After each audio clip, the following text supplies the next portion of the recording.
Yo everybody, welcome back to another episode of the This Week in Overwatch League podcast. We are on episode 11 now, after a couple weeks break. I apologize for being one day late with this, but as you probably saw yesterday, I decided to go ahead and make that Vegas video first, as it just felt like that was more urgent. But we're here now, as always, to go over the most recent week of Overwatch League action and give our thoughts on some of the stuff that has gone down. So we're coming down to the final stretch here, guys. We've only got one more week of qualifiers to go in the West, and next week should also be the conclusion, if I remember correctly, of the Eastern knockouts. So we're very close to postseason action coming underway, chat. We're very, very close.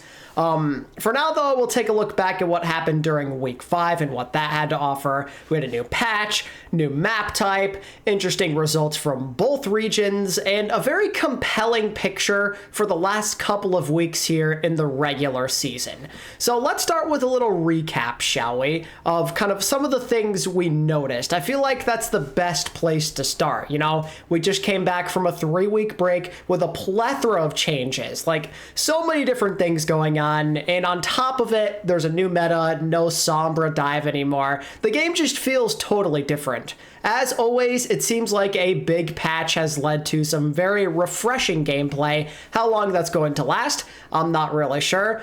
I'm pretty sure a lot of us are going to get tired of this quickly, but for now it was pretty enjoyable to not have to see literally Winston, Tracer, Sombra on a Brig over and over and over again, you know? It's a nice change of pace.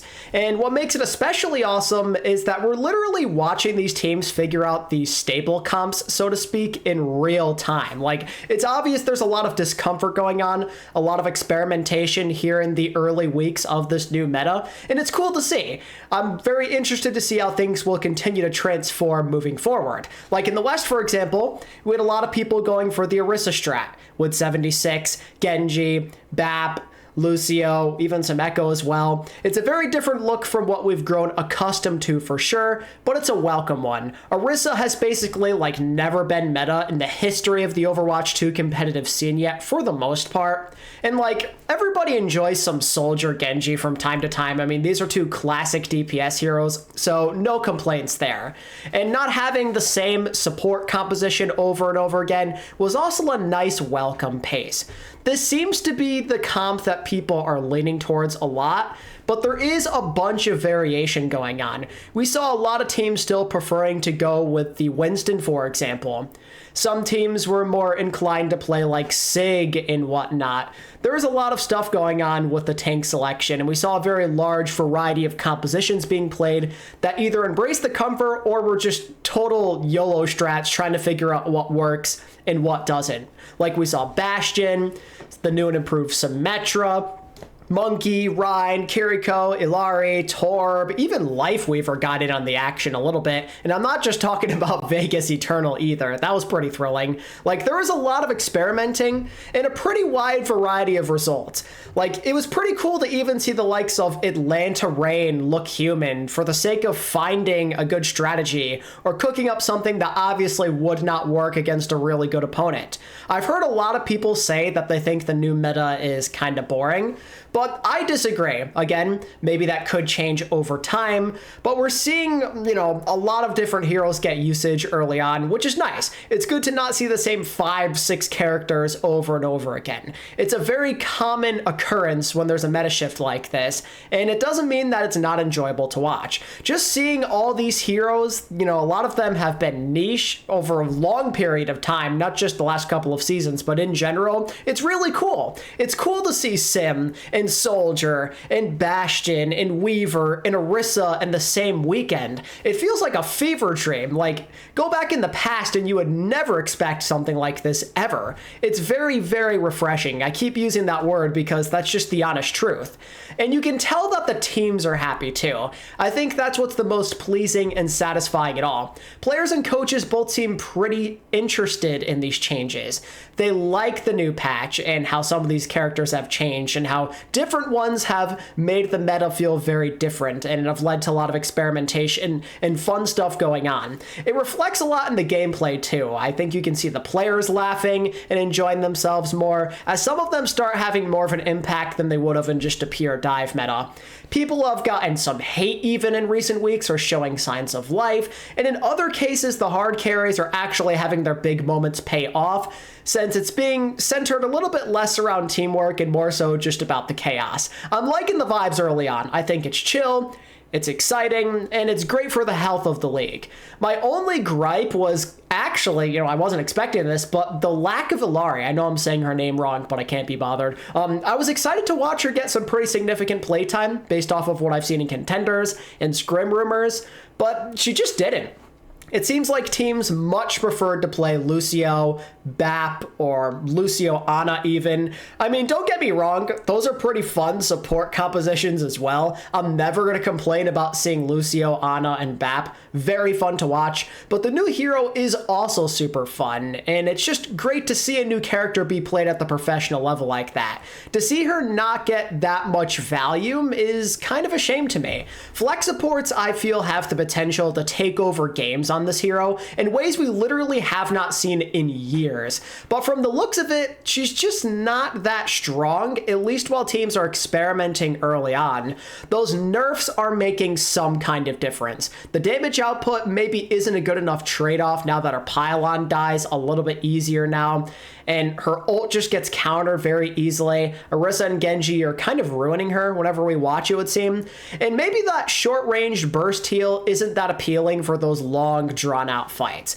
The expectation versus reality is a bit sad. You can feel the nerfs, but it is still early on, so you never really know. It's just the vibe doesn't feel as good as it should, in my opinion. I still had fun, but I was maybe hoping for a little bit more. She still did have some good moments overall, but nothing meta-defining. There's still some people you really want to see on that hero that we just haven't yet. It might actually be a positive in a way, though, now that I think about it. Like, it's sad because she's still very new, and I want to see these league players use her. But flex support isn't just dominated by one hero right now. There seems to be a couple of viable strategies, all of which have found success, and that even goes double for the East. Now, those guys are cooking over there. Like, the West, they have some fun stuff, but the East are taking it above and beyond with some pretty interesting stuff. Like, I can't say that any of us really expected to see a lot of Junker Queen. That's just the classic APAC philosophy where they throw out a tank comp out of nowhere. But honestly, I'm digging it. This is like the first real time, at least temporarily, where Queen in a non-Jote setup is happening and like she's actually viable, and she looks really fun too. Especially when you're pairing her with like a Bastion, a Genji, a Kiriko. It's good fun. And yet there's also still some slight style variations depending on the team, just like with the West. Dallas and Soul Infernal, they're both pretty fond of those rush comps with the Bastion sim, and then you have the Spark who are totally in on the dive comps. And within that, there's even more stuff going on with the contenders teams. Those guys have been drawing up some pretty cool stuff, like SPG and that ball comp with Torb and Tracer. That's like a super interesting take on things, especially with the new hero in the mix, because it doesn't feel like a character that would get along that well with that particular setup, but they found a way to make it work. And then you have like O2 Blast. They're just going all in on Who Are You's Genji plus the Protect Queen. Most teams from both regions have their strengths, which is something that I think we can all appreciate. It gives off vibes where you don't just have to play one thing to win. Something else I also appreciated is Flashpoint and how that was played. I should let this gameplay play in the background. That'll be fun.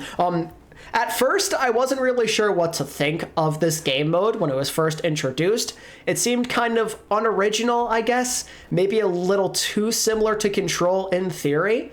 But the more that I've played and watched it, the more I've actually grown to like it.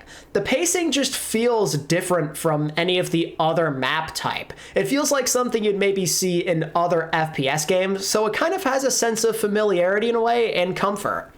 It's chaotic because, you're moving all around this pretty big map, and some of the fights you take are just less organized. I think Gator said it in an interview, saying that it feels more like a crazy version of Deathmatch, rather than something you'd normally see in Overwatch. There's a lot going on as you're fighting for control of the map and then scrambling across it while potentially fighting off enemies from more than one direction. There's a lot going on pretty much at all times, and there's potential for multiple fights to be going on at the same time, you know? And yet, I still feel like there's some strategy in it, and I think over time we'll see that evolve more. Staggers seem to be playing a pretty important role in this map type because, you know, it takes so long to get back from spawn and do another fight. Like, if one of your guys dies really late, it really screws over your ability to take another fight, at least an organized one. It can be the difference between an extra fight and the round just straight up being over. And there's always that constant thought of where you gotta be next, trying to predict and move ahead of schedule to make the long walk to point not as bad. It just feels very different in terms of how it plays and how it looks. And it's exactly what this game and this league needs, both player and spectator-wise. It's like the perfect length, too. Sometimes it drags on for a while if it's really close, it's intense, and then other times it's that happy median where it's like maybe a bit longer than you'd see with a control map, but shorter than some of the other map types. It plays really smoothly, and I'm interested to see how these strategies are going to evolve in the coming weeks and even months. I dig it a lot. I give it like a 9 out of 10. It's quickly becoming one of my favorite game modes, and I love that it's currently a staple in the map order. Everybody seems to be having a good time with it. Overall, Flashpoint in the Overwatch League had a really good debut, and it's super satisfying. But that kind of sums up my thoughts on the new patch and some of the general things that I noticed. So let's transition into the matches. And I mean, there's so many places we can start, but where I wanted to start is the Vegas Eternal. I guess the fact that they had a winless season makes them kind of like at the front of attention right now, I'd say. I extensively went over my thoughts on them with some pretty angry complaints, mind you, in my previous video. Check that out if you haven't already. So I'll try and keep this section on the shorter side if I can. So if you didn't know, if you didn't watch this week, the Vegas Eternal are now the third team in league history to have a winless season. They went 0-16. The first team was 2018 Dragons, the infamous 0-40. Second, 2021 Valiant also went 0-16. The Vegas Eternal have joined two of the most infamous rosters in the history of the game and currently sit at the second longest losing streak of all time. We all knew that they were going to be pretty bad, but there's just no excuse for something like this. 5 map wins in one season is all they had to show for us, and it's so embarrassing. Even the Valiant, who literally have no structure, no team house, or management, mind you, were more competitive than they were. It's disgusting, and my condolences go out to all the players that had to suffer through this, as well as the fans. Like, literally nobody deserves such a horrific fate. Not all of these guys played their best, I know, but they weren't exactly set up for success in this kind of situation, you know? Not much coaching, a lack of roster depth, it just absolutely killed them, especially in the first half. Being stuck with certain players absolutely hindered their potential, and by the time they made changes, it just felt like it came too late. They needed to make something happen a little bit faster. Some of those horrible results from the preseason probably should have been a signal. And you can say what you want about the money situation, but clearly they had at least a little bit of wiggle room if they were willing to make 3 mid-season pickups. Literally the last 3 years with this franchise have been riddled by mistakes, lies, and just a toxic environment overall. It is absolutely terrible, but in the end, this is what the org deserves. Not necessarily the players, but 0-16 is what the org should be getting. They did this to themselves, and now their poor players are the ones that have to suffer for their mistakes. It is absolutely heartbreaking. Just knowing that this week was the end for them, and that their fate was sealed before we even got into things was incredibly sad. The season ended just as it started for them. 2 lifeless performances with no expectations. Now, to be fair, They kind of woke up towards the end of the Shock series, but that was mostly just the desperation kicking in. They never stood a chance in that game. The final result is one of the worst seasons ever because they just could not piece it together due to their own org's incompetence. And you gotta feel bad for obviously all of the players, but in particular Rack Attack. Watching him sink into his chair after this loss, as you can see here, it's just heartbreaking. His final chance potentially ever to win a game at the Overwatch League level, whether the league dies or, Vegas disbands or he leaves the team, this might have been the last chance he ever had. It's awful, He has absolutely nothing to show for aside from getting paid and being able to say that he was an OWL player. He couldn't even win a game in the Pro-Am or anything, mind you. He's got absolutely nothing. Obviously the fans are by his side, but for him personally, that just really has to suck. But you gotta give it up to the man. This dude took it all on the chin. He never let any of it get to him, ever, or at least, publicly. He was practically held hostage this season, but he kept his composure through it all. There was no hard feelings, no drama. The dude just kept his head down and he grinded. This guy is a class act in this league. What he did is going to lead to some great karma later on in his life. When? I'm not so sure. But definitely something great is coming in his future for having to deal with something like this and acting so good about it anyway. If only a good team could sign him to a one-day contract. Just let him play one meme map, whether you win or lose it, doesn't really matter. You could say that he played in a series and then you have that team win the series overall. And then you could say that he won a game. Is that too much to ask for? Can we get some justice for Rack Attack in the comment section, please? Nobody deserves some good in this world right now more than he does for what he had to endure. So big shout out to Rack Attack because he is the GOAT, and I just hope that he can stay strong and move forward. As for the org itself, though, it's your fault. It is absolutely your fault. Everyone has been blamed but you. The least you can do is own up to it and apologize at some point. Vegas were put in this position through a lot of terrible decisions, and it's been nothing but downhill since late 2020. It's sad, it's embarrassing, I feel for those guys, but with your actions and your choices, you deserve it. You deserve all of the embarrassment and all of the criticism. It's absolutely disgusting, and I really do hope there's some kind of formal apology in the future. Ranting aside, though, I think we should move into something more positive. I feel bad for Rack Attack dragging on like this.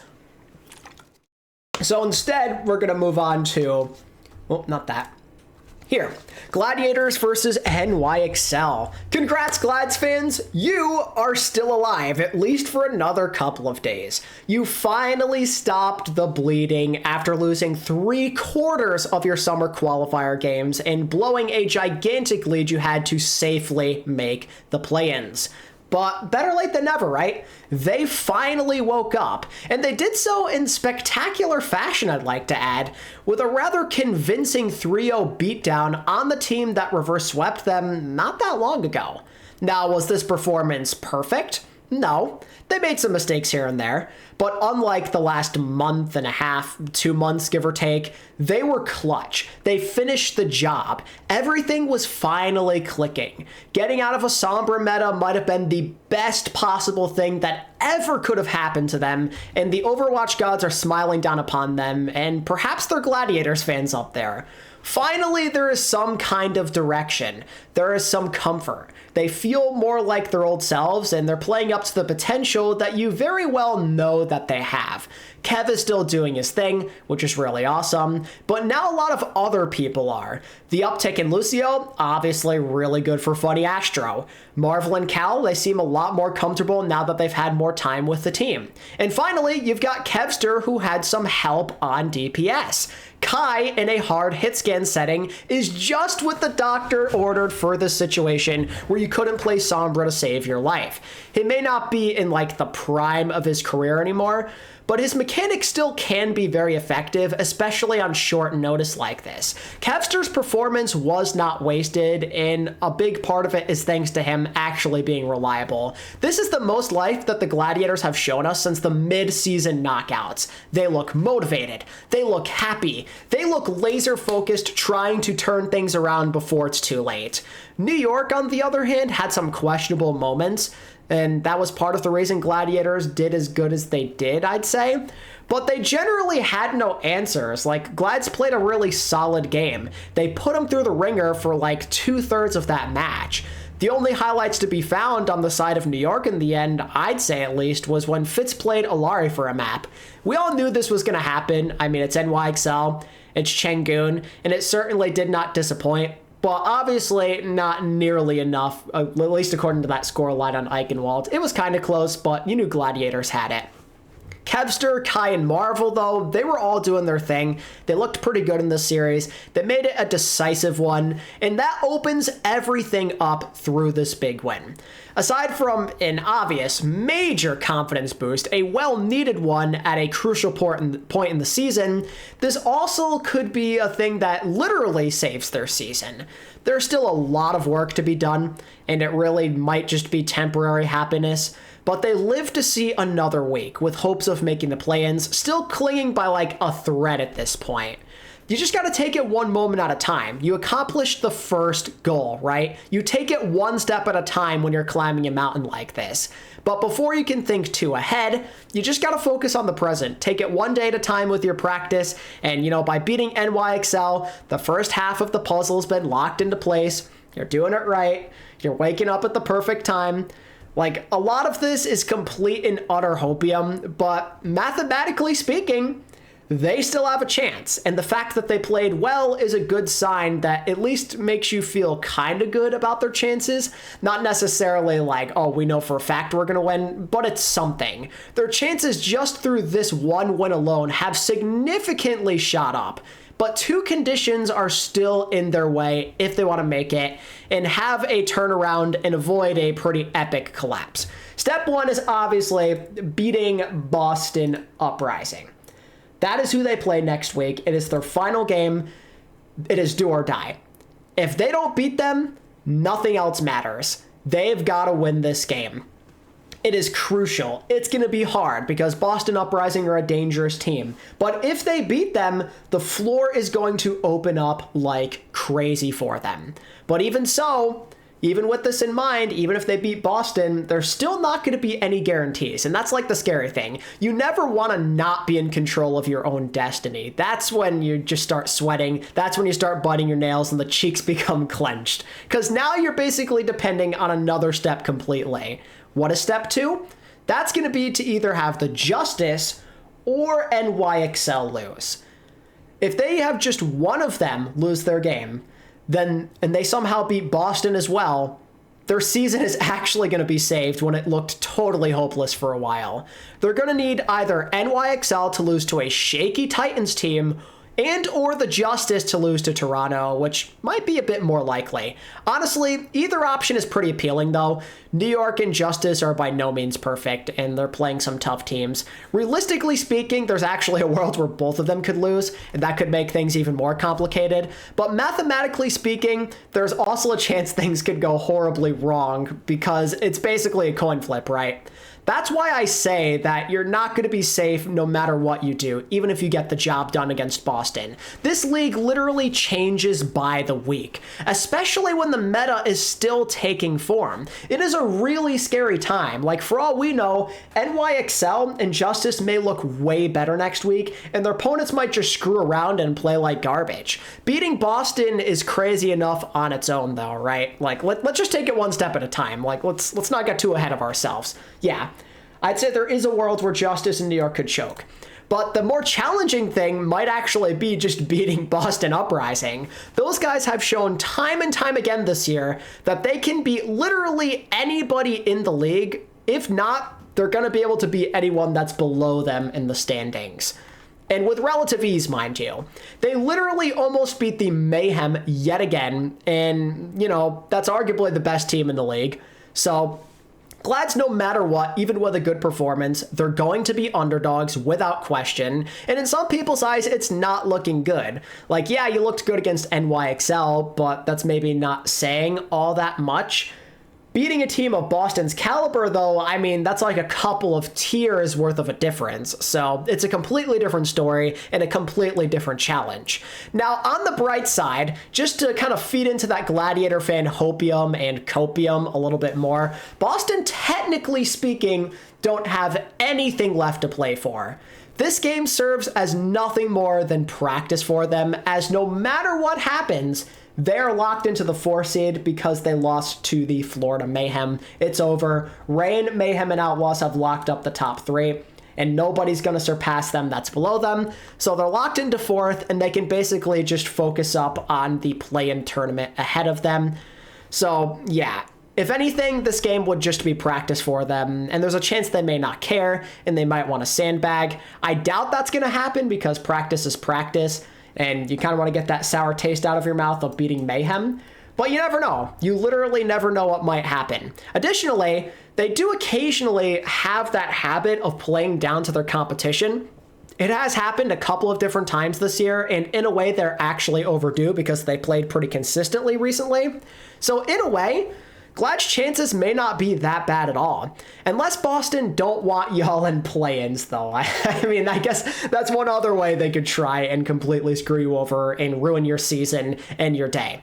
Either way, I think Boston are still going to be a scary team no matter what, and it's extra stressful. Even if they aren't going all out, they'll still be a tough team to beat when they're that stacked from top to bottom. The question now is, can the Gladiators show us greatness? Or is this year just not meant to be? Let me know your thoughts down in the comments below. Good luck to Gladiators and their fans, and I give you all of my prayers for your imminent cardiac arrest. On the topic of Boston and Florida, I think we should talk about that match. That was probably one of the other big highlights of the week. I'll put some gameplay again in the background for y'all. But these two rivals played another pretty big banger of a series, with Florida once again snatching victory in that final hour. Now, despite having the advantage with flexibility, I'd say that Boston did a pretty good job in this one of keeping it close, even going up 2-1 late in the series.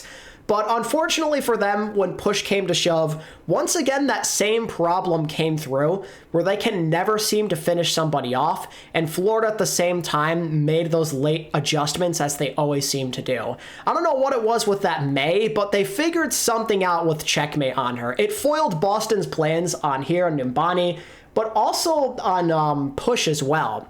It seemed like a big problem, especially with how Checkmate was getting some pretty big value out of his walls and his blizzards as well. That flexibility of him, as well as someone, was definitely the difference maker in this one. Not to mention that it once again showed us that Florida Mayhem, unlike Boston, really have a clutch gene. It's a great sign that they're continuing to win close games against tough teams like this. It shows you a lot of scrappiness, it shows you heart, and it shows you that they could have what it takes to go all the way this year if they can play in such high pressure scenarios and usually come out on the winning end. Generally though, like looking at this game from both sides, I think it had a bit of everything. It was pretty enjoyable. Every single player made some kind of contribution, it felt like. I mean, the hit scans, they had some pretty good Widow duels. The tanks had fun moments. Decay's Genji was good, Izuyaki's mechanics on Alari, and in my opinion, the game had a lot of fun ups and downs. I think the great moments kind of go back to what I described, a lot of people just making great individual plays, and on the other side of things, you had some downs that kind of made your brain hurt. For one, I always think back to that Decay Echo on Ilios. There's like the one swing shatter he got on Ryan, and then the Moira dupe where he somehow got like 2 kills. Like, that stuff was funny, but it's like, what is going on? Both teams, I'd say, stuttered at times in this one, but it's kind of to be expected, right? It's a new meta. What matters, though, is that they kept moving forward with some kind of adjustments. Not all of them worked, but that's kind of a positive takeaway to come through with this, that they both made adjustments and showed that they're scrappy in nature and that they're resilient. It was chaos, but in my eyes, probably the best way possible. And if you're Boston, I'd say this loss is very frustrating, but at the very least, still shows you that you're close to a breakthrough. Every single week is different in this league. They're kind of overdue to have that breakthrough at this point. They're one of the only top teams to not have it. And come playoff time, there's a chance that fortune could smile upon them, especially with big names like this. You know, Twilight, Izayaki, Smurf, Birdring, like all these guys are champions. All these guys live for these moments. So it just might be their time when it actually matters. So Boston fans, I don't know if I'd be optimistic necessarily, but I'd still feel hopeful that maybe there's a chance for you. As frustrating as these times are, you're always very close. And a lot of the times the teams that are so close over and over again, that usually break through in that final hour. So I'd be keeping a close eye on them. I mean, really, the maps that they lost, they weren't the prettiest, but I think that they were firing on all cylinders against a really good Florida team. They stuck to that Winston comp, which I maybe wasn't expecting for the most part. I know he's playing Diva here, but they mostly played Winston, and I'd say that it worked pretty darn well, as Smurf mostly had a really solid game. Some of his Winston highlights in the series were unreal, and definitely underappreciated. And then you have Decay and Birdring, who maybe felt a bit more formidable compared to the Tracer Sombra. Seems like a pretty decent setup for them right now, and I kind of look forward to seeing how they play things out from here. And on the other side of it, you feel the same way about the Mayhem. They're in their element right now, and that's mostly because there really is no element. They still might be the best team in the world and everything, but also they're also having a new player in there. Like, there's a lot going on with the Mayhem. It's interesting. Like, no matter what the meta is, you always have confidence in them because someone's flexible. Checkmate's really flexible. It's just a good setup for them. But now they're adding in a new guy into the mix in Maka. Shout out to this guy. This dude made his Overwatch debut out of literally thin air. And overall, I'd say that he did okay. He had some highlights on the Zen and the Alari. It was pretty unexpected, though, to see him come and play for Florida and actually be in their facility, no less. After the midseason madness, the Mayhem picked this guy up. I decided not to report on it because, like, it just didn't seem necessary. There was never much mention of it overall, and according to their general manager, he was literally never even supposed to play this year. He was signed with the intention of kind of being one of the building blocks in 2024, as they believe they'd never be able to hold on to all the pieces of this roster. Now, clearly that was the thought process before all this stuff came out about the league probably disbanding, but that was straight up the words of Florida's GM at the time, you know? But I guess with the meta being support heavy and OWL maybe being dead super soon, that maybe had a bit of a change of heart for them. It's impressive, though, that they were able to work his visa situation out so fast. Like, I don't know when they made this choice, but it's really cool that it all worked out for him. It's a surprise, but definitely a welcome one, because Maka, from all accounts, was a pretty good player in Korean contenders, and he does fit a specific need on very short notice. It's difficult to say how much playtime he's going to get moving forward, but he is certainly somebody to monitor. He might actually end up being a crucial part of their game plan, and as he gets more comfortable and as his development comes through, maybe he'll end up being the hero of the Mayhem and one of the reasons they maybe even bring home a championship. Either way, welcome aboard, Maka, and congrats to Florida for continuing their clutch streak against the Boston Uprising. Next up, we're going to move into another pretty crucial point of the weekend, the Battle of Canada. This game, I think, felt closer than the score implies, for one, but also than it should have been in general. Defiant had a major advantage on the surface with the composition choices. A true hit scan plus the double flex support comp made them the immediate favorites, at least in my opinion. You could tell that this meta was made for the Toronto Defiant, and the boys were super happy. They looked very comfortable, just as all of the reports said, and they looked like maybe one of the better teams in the meta early on. But even so, even with all these advantages and the team being as happy as ever, the Titans kept it close and most certainly on their toes. Every map was very back and forth, despite what the scoreline might say here with the numbers. Like, it's amazing to me. It probably should not have been as close as it was. Like, both of these rounds were like 100 to like 90 something, maybe even 99. Nubani was extra rounds. Like, this was super back and forth. And that came in spite of Titans not really having a lot of flexibility on their hands. They were kind of locked into that Echo Genji comp for a lot of this series, and it's just not that effective, sadly, into the setup that Defiant were running, especially with Kaluj playing that Sigma. It just made it so hard to stop like a Soldier and a Torb and whatnot. But even so, they were still finding some mild success with it, and later on with the Zarya comp as well to help them win on, New Junk City. Now, unfortunately, it wasn't enough in the end. These adjustments came just too late, and Defiant made some counter adjustments, I guess you could say, to kind of nullify that Zarya, and then they kind of just went to like Winston or whatever afterwards anyway. But yeah, the lack of comfort definitely hurt Titans, and it actually could end up being a point of concern that might end up costing them a playoff spot if they don't adapt or innovate somehow. Now, maybe they'll see what some of these other top teams are doing with Monkey and just play that, or perhaps they'll take a page out of APAC and go with the Junker Queen comp. I don't really know what they're going to do, but they've got to figure something out because what they were running is just not going to get it done, and they most certainly will miss out on play-ins if this is their choice. Again, though, it is maybe kind of a positive sign that not all is lost with how they were able to keep this series interesting. It's pretty impressive. And for Sugarfree and his Rookie of the Year advocates, he's continuing to make a really good case for himself after showing a strong performance on that Genji. He carried, like there is no doubt about it. He is the big reason why they were in this game. And it seems like every single meta, he's always one of the important parts of the game plan. He just flexes on to whatever the team needs him to, and he plays it to maximum efficiency, Sugarfree, I thought, was ballin' even while his team was struggling.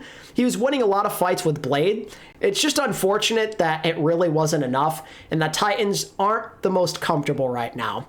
While I appreciate the idea, I think some of their experimenting just wasn't it. They overcooked it, like with the Life Waiver, for example. That's maybe them trying a bit too hard out of desperation. And no hit scan really sucks in an anti-dive meta like this. It just all ruins them in a way. So, Titans fans, I pray for you that your team can go back to the drawing board and figure something out through the film review and practice. Because while your play-in spot is secured and you're good, you're going to be one of the higher seeds, your playoff window could be closing super fast if this is what you have to show us. There's plenty of time to fix it still, but you've got to keep a close eye on the Titans.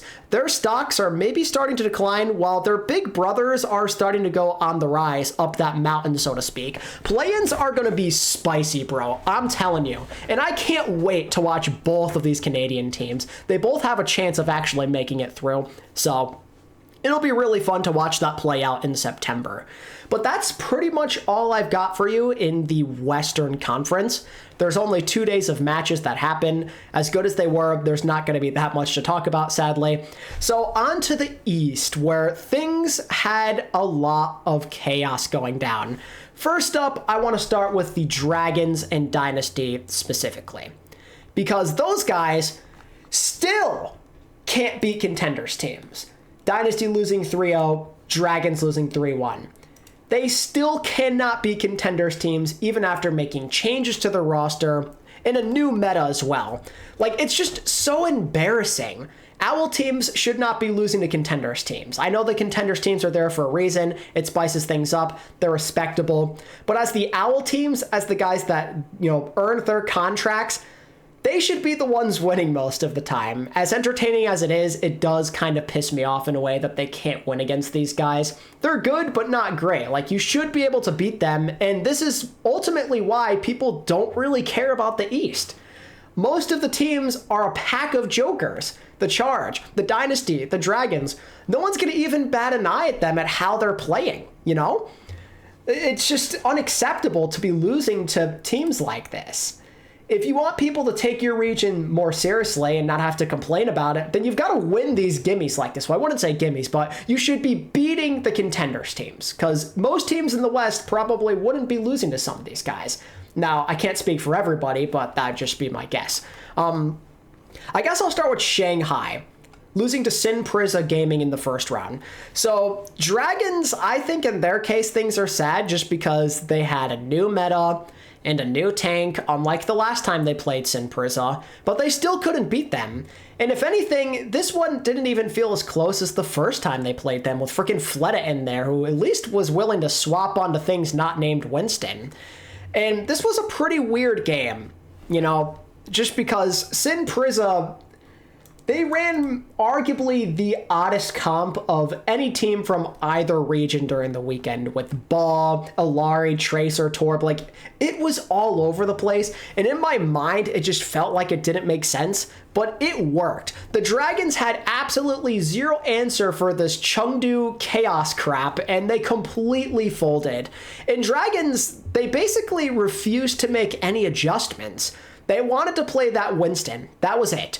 Winston, Winston, Winston, even though there's so many other strong tank picks right now, and they're obviously in need of some kind of change. Like, other players were changing their stuff up, but they wanted to embrace that monkey into like a anti-dive scenario, and it didn't work out very well for them. It's amazing to me that Coach Moon still loves to cook this late into his career after all of the stuff that he's learned from being a coach for this long. Like, 5 years removed for him making me mauled as an OG Valiant fan, and he's still making decisions that haunt me. Like, watching the Dragons lose this game actually pissed me off. It is unbelievable that he still finds ways to do it to me. I thought this dude had come clean after what happened a couple of years ago and the success he's been finding on Shanghai, but no, I guess not. But honestly, as sad as this game was to watch, the Dynasty loss may actually be even more pathetic. Now, don't get me wrong, I have a lot of respect for how O2 played during this weekend. They really proved me wrong. They just needed a meta shift. Their guys just look a lot more comfortable than they did in like a Tracer Sombra setup. They are damn good in this current meta. But again, as the OWL team, Dynasty should not be losing, especially in a 3-0 that really did not feel all that close. I'm sorry, but it's just unacceptable and really, really embarrassing, especially when you have so many decorated veterans of the game, like Prophet and whatnot, and then you happen to lose to not one, but two people that you released only like a month or two ago. You've now lost to Prophet 2 different times, and Lee Soo-min has now gotten revenge on you as well. That is sad, bro. You identified these guys as the problem, and you lost to both of them. That is not a good look at all. And what's ridiculous is the lack of Void. I don't know if he doesn't want to play anymore, or if he's just not good anymore, but the fact that in like a hard Junker Queen setup that he was nowhere to be seen is really, really sad. This guy was a champion using this hero and one of the better people in the league on her last year, and here he is being MIA for whatever the reason. Again, don't want to make too many assumptions, but it was still kind of disappointing to not see him be played in what feels, at least on paper, like a pretty good Void meta. It's good to know that a new chance at life has meant absolutely nothing for two of these franchises. Every week is different. You never know when things are going to change, but this kind of start, along with how you've been playing in general, does not make you feel very good about their chances of winning the play-ins, because odds are you'll be running into either Infernal, Spark, or Dallas, most likely like Spark or Dallas Fuel, and I wouldn't have much confidence in them to beat either of them, even if they're playing their best. They haven't come close yet, and I don't expect that to change anytime soon. I mean, Dynasty beat Spark once, but let's be honest, that was pretty lucky. Yeah, that's kind of how I feel, though. I am pretty upset. I just cannot fathom that Dynasty and Dragons still can't get it together. But that just proves that they're just not meant to be this year, I guess. On the topic of O2 Blast, though, I just wanted to give them one more shout out for being super awesome. This is like the perfect metaphor for them, between Protect on the Junker Queen absolutely carrying, and then Who Are You? This guy is acting like he's still on the 2022 Shanghai Dragons with these Genji plays. Holy moly, he was popping off. The Naked Blade without nano or any kind of help, finding ridiculous value. Maybe it's the chaos of the new meta, I don't know what exactly, but those mechanics that he's literally had for like 6+ years were really being shown to the perfect degree in this one, due to showing why he is arguably the best Genji ever still to this day on a different team, not even an OWL anymore technically, still an absolute god of the game, and you absolutely love to see it. And now here they are, making a run to the Losers Finals. That is absolutely unbelievable. Not something I was expecting to hear myself say coming into this week, but here we are. And on the other side of it, our other guys, Sin Priza Gaming, While they lose this game to Infernal, they did get that big game against the Dragons where they won pretty convincingly. And I mean, even in this Infernal game, they managed to take a map. They managed to confuse the Soul Infernal, at least temporarily, which is damn impressive considering Infernal are like by far the best team in the region, at least for right now. What I loved the most about Sin Priza, like I was saying before, was that weird composition. They were playing a bunch of things, but like the main thing that definitely catches your eye was that ball comp. That felt so weird, and like it just wouldn't work in theory, but they found ways to anyway. Like, both Dragons and Infernal were like, what the hell are we playing against, you know? And then they were flexing onto other things too, like Orisa and Rhine. They showed a lot of versatility while also embracing the chaos and just confusing their opponents with stuff that they would not expect to be seeing. So good on them for actually being one of the more fun teams to watch in the Eastern Knockouts, at least in week 1. Like, aside from Infernal, Spark, and Dallas, they're probably the 2 next most fun teams to watch, if not the 2 most fun. Like, they had some great clutches. Milguru was crazy on the ball. Who Are You on the Genji? There's a lot of fun stuff going on, and I'm super happy that contenders are making things interesting, even if it is coming at the cost of the Dragons and Dynasty fans' sanity. Moving on to the teams that actually found success, though, let's talk about Dallas and Soul Infernal. Spark, I mean, I don't really have that much to say. They kind of just feel like the same team with the dive. I'll bring them up later. But with Dallas and Infernal, they seem to be liking where this new meta is going. Dallas, they absolutely loved what happened with the amount of Junker Queen that we're getting. Like, it is just a perfect case scenario for them that Queen is suddenly meta, at least out east. It is everything you ever could have wanted if you're a Fuel fan. A lot of your players get to be in their comfort zone, but you're also getting that extra boost from Hanbin, where he can actually carry and make a difference and not have to be on an uncomfortable hero like Winston anymore. He can go back to his roots on that Queen and be the best in the league on her again. And he largely felt like it with how badly he was dominating and how the rest of the team just played around him. Coach Rush knows what he's doing. He knows Hanbin's the carry, and he is utilizing that to maximum effectiveness. And they made it look easy. I know it was just against Poker Face, but that Queen Sim Bastion comp was super interesting, and they played it to perfection. Those TP strats with Edison were perfectly executed. Sparkle did not miss a beat on that Symmetra. Still looks as good as ever. Dallas were just in a groove. They seem really happy in this setting, and it goes, I don't want to say double for Soul, but just as well, if not better. They really could also play up to their tank strengths, and in Mag's case, it's probably his flexibility, as it mostly has been this entire year. Like, in this kind of setting, there's a lot of different things that he can go towards. We saw the Rhine. I think he played Queen, if I remember, and some Orisa. Like, literally, the game was so open for him, and it gives that team such a notable advantage over everybody else. And the fact that MN3 is more so on snipers and hit scan than in Sombra Jail makes you an even more golden team. Super in your element with all the confidence in the world. Don't have to worry about those Sombra misplays. You just do your thing. All of your guys are feeling happy mechanically. Zest can even play Genji. It's a great scenario for the Soul Infernal. Like, Sin Priza, I was saying before, managed to snag a map, but maybe not the biggest deal. I think it's okay. They seem like a weird team that you're maybe not prepared for. I wouldn't chalk it up as anything too worrying, especially since there's no Dallas or Spark in their specific bracket. They're looking pretty good. And also, I guess it maybe makes Dragons fans feel not as bad, right? Sin Priza are very weird, so maybe it shows they're kind of good if they can even take a map off Infernal. Still unacceptable if you're a Dragons fan, but maybe gives you a bit of copium that things can get better later on. I think they actually play again this upcoming weekend in like losers round 1, so that'll be a fun rematch. But with Infernal, they'll probably just end up cruising to the finish line in their bracket and get that guaranteed playoff spot. And, you know, there's a good chance, at least if Dallas can deliver, that they'll just straight up get the top seed in the East. It's looking like they'll probably get it no matter what, but if Spark end up losing to Dallas and they don't come in first place, that literally is going to guarantee it no matter what. That's pretty much all I have to say on like the points of interest with the Eastern games. It flew by, but it was really, really fun. Probably the most I've enjoyed the East in a very long time. So I do appreciate that meta change and the differential compared to the West. That was great. So now, before we kind of take a little preview at what happens next week, I wanted to get into everybody's favorite section of the podcast, ATP's Performers of the Week, where I give you one player from DPS, tank, and support that really stood out to me for one reason or another, be it their performance, a storyline of some sort, or just because I want to. Yeah, we have DPS, tank, and support, one of each. And I'm going to be starting with DPS, if I can find it. There we go. Where I'm going with Who Are You?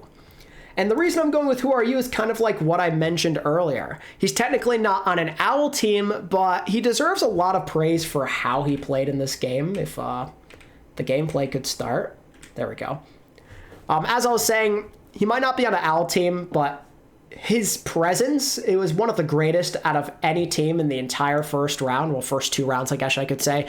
He immediately had his Genji pick back and just popped the hell off like he never left the Dragons. His blades were getting great value all night long between both days, and he was often carrying fights all by himself. He had a lot of room to just do his thing, and like Genji, we're so used to him not being the greatest hero these days, but he really made it work. There was a lot of room for him to just get away with murder, essentially, it felt like. There was no stopping him. These blades were all heroic, all insane. Charge and Dynasty really did not stand a chance, and a lot of it is because of him. He's clearly the cornerstone behind O2's unexpected run, and he just might be one of the most dangerous players in the game right now until further notice. On support, my support performer of the week, you probably just saw it before I spoiled it, I have Violet. And not so much because he had some kind of god impact on the game against a really good team. He only played Vegas, but I'm giving it to him because it was really funny to watch him play during the weekend. It was really silly just watching him bust out the Kiriko, going on the back line, doing literally whatever he wanted, just trying to spam headshots. He's also playing some Lucio here, I guess, but yeah, it was just... He was doing whatever he wanted, literally right in front of the enemy, got super aggro, literally never got punished for it either. He basically memed around while utilizing a potential strat we could see against later opponents, but like statistically, really awesome day. Doing almost 6k damage, basically 6k damage per 10 on the carry, while being in the back line the whole game is pretty awesome stuff. So good on Violet for having some fun out there, even if it did come at the Eternals' expense. And then finally on tank, I'm also going with another Contenders player.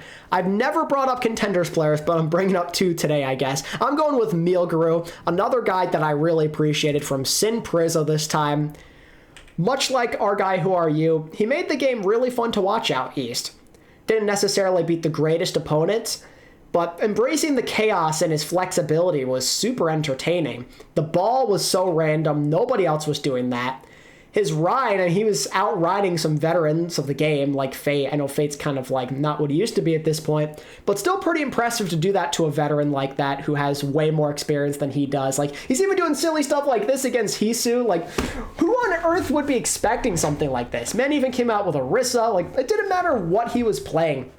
It just seemed to work. They really played around him well. This is a super likable team. It's Chengdu-like, but it feels like the execution might be a bit cleaner. It's still very chaotic, but there's some other things that go on that make it super cool, like Although and Aid and whatnot. Really cool stuff from him, and I'm very excited to hopefully see his team go on a bit of a loser's bracket run this upcoming weekend. So that's basically going to wrap up my thoughts on Week 5, ladies and gentlemen. How long have I been going for now? Like almost an hour. So yeah, pretty good. I enjoyed it a lot. There was a lot of refreshing gameplay going on, like I've been emphasizing. A lot of fun stuff from both sides. And now, because of this, we are being set up for one final week of West qualifiers as well as Eastern knockouts. Starting with the West, we'll do a quick little play-in picture update for you, a check-in, if you will. Let me just move my camera to a more convenient place. That should be pretty good, I think, or maybe like right here. Yeah. Okay, so here's the deal. Atlanta, Florida, and Houston have all clinched top 3. They are going to the playoffs, and they do not have to participate in the play-ins in a couple of weeks. There's still technically a chance for Florida Mayhem to move above Atlanta, but that will require Atlanta Reign to lose their game against San Francisco Shock. If Shock end up beating them and Florida can win, they'll move up. Otherwise, it looks like the picture is probably going to stay where it is. Houston are locked into third place. I don't think there's really anything they can do about that. Although maybe with a tiebreaker, they could move above Florida. I don't really know how that works. But I'd say probably Atlanta 1, Florida 2, Houston 3 if I had to take a guess. Boston locked into fourth place. Titans are going to be fifth unless they lose to New York. And then if Shock were to beat Atlanta. Otherwise, even if they lose and Shock lose, they're locked into fifth. Shock, they could actually move down quite a few spots. They did clinch their play-in spot, by the way. Them, Toronto, and London are all in after taking care of business last weekend. Well, you know what I mean. But there is a chance that Shock could go a couple of spots down. If Toronto and London, let's say, take care of business and then they end up losing to Atlanta, which could actually be kind of likely. I mean, I don't know if London would beat Houston, but you know what I mean. Like, if Shock lose to Atlanta, which seems like it's possible, they could move down at least one spot. We'll see, though. We'll have to see. It also might even just depend on how badly some teams lose/win. But that's how the middle of the pack is looking. As for what's going on with everybody else, we still have the 9, 10, and 11 teams fighting for 2 last spots in the top 10. Only 2 can make it, 3 teams competing. I talked about Gladiators heavily. We'll start there. They're like the point of interest. They were able to get up to 6 and 9 with New York and Washington, but the job is not done yet, in large thanks to their garbage map differential. So, if the Glads want to make plans, guys, you need to either win with a Justice loss, or win with an NYXL loss. Those are like the 2 most ideal situations for Glads. Or in another case, you could have the Washington Justice clinch if the Gladiators were to lose, or if NYXL lose and they lose 2 more maps than the Justice do. Get it? So Gladiators, they get in if they win and one of these guys lose, but if they lose, it's all over. Or if both of these guys win, it's all over. Justice, they could get in by either one of these guys losing and them beating Toronto. Or in a different situation, let's say if Gladiators win, you could still surpass NYXL technically even if you lose. If they just lose worse to the Titans than you do to Toronto Defiant. Not an ideal situation to be in, but mathematically, that is another way Justice could get in. If you win, though, you're chilling, you're in, nothing to worry about. All you got to do is win. A lot harder said than done, but that is your guarantee. Win and you're in. And the same goes for NYXL. All they've got to do is win, and none of this stuff matters. At least I don't think. I mean, I guess technically Justice could maybe move ahead of them if they win by a larger margin. But if NYXL win, they're good. There's absolutely no way the Gladiators can catch up to them. It's just not possible. I think there is a world where any 3 of them could end up getting knocked out realistically, like from the math, just because they all play pretty hard opponents. And with some of the map differential stuff, there's even more chaos that could be put into the mix. But it really just depends on the Gladiators in the end if we want chaos. They need to beat Boston Uprising if we want anything to not feel like the ordinary. If you want chaos to ensue on the timeline, you want the LA Gladiators to win. That's how I'll put it for you. The rest of the games pretty much only matter for seeding purposes, like I was saying before. It's Glad, Justice, and NYXL that truly matter more than anything else. None of them are safe. Any one of them could end up missing out on the cutout. And if you're Gladiators, that'd be pathetic. Maybe Justice in New York, it's like, preseason, maybe there's a chance they miss it. But if Gladiators miss, that's going to be all-time levels of embarrassing. So either way, whether they win or lose, we'll probably get a good laugh out of this weekend and we'll be super entertained. Unless they get absolutely destroyed by Boston, then that would be sad, but also kind of realistic. Moving on to the Eastern Conference, they, in Week 2, are going to move into their second stage of the bracket, if you will.